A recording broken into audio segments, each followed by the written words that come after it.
Hello, welcome to my channel. Please don't forget to like, share and subscribe to this channel. Today we will be discussing key aspects as a Christian wife in the Bible all over the world.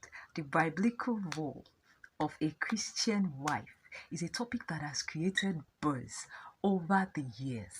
Since God is the creator of marriage, I believe his word is the ultimate guide for any Christian wife who wants the best for herself and her home.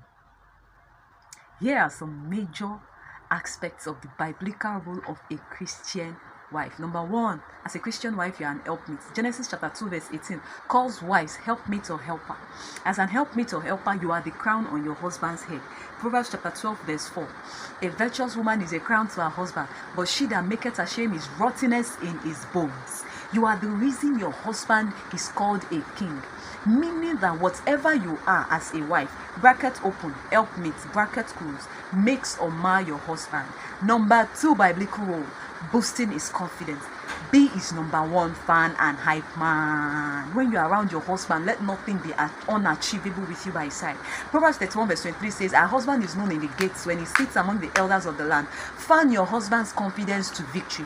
When he thinks of you, let him feel victorious. When he is not with you, let him miss you. Fan him so much so that he breaks grounds positively. Tip 3, be kind. Be kind with your words, especially when you are angry. Women, God will help us, so amen. Don't be harsh to your husband. Give yourself willingly, lovingly during sex. Not the one you will say, oh yeah, did it. Oh wrong. Oh wrong now. Give yourself willingly and lovingly. Then don't curse your husband. Proverbs 17 verse 6 says, your husband is the glory of your children. So if you don't want the glory of your children to be cursed, don't curse your husband. Number 4 biblical role, you want to be your husband's safe space. Make him happy. Titus chapter 2 verse 3 to 5. Have a sense of humor, but also know that each one's ultimate happiness is in God. 5, you are to impact him positively.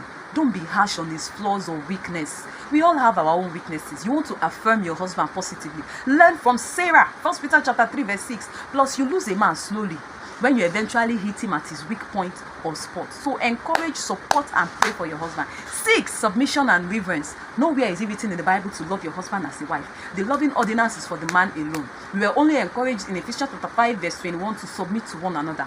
But specifically the Bible tells Christian wives to submit and not love their husbands, because it is in your submission that your husband feels loved and respected. You are to submit to your husband as the head of the family.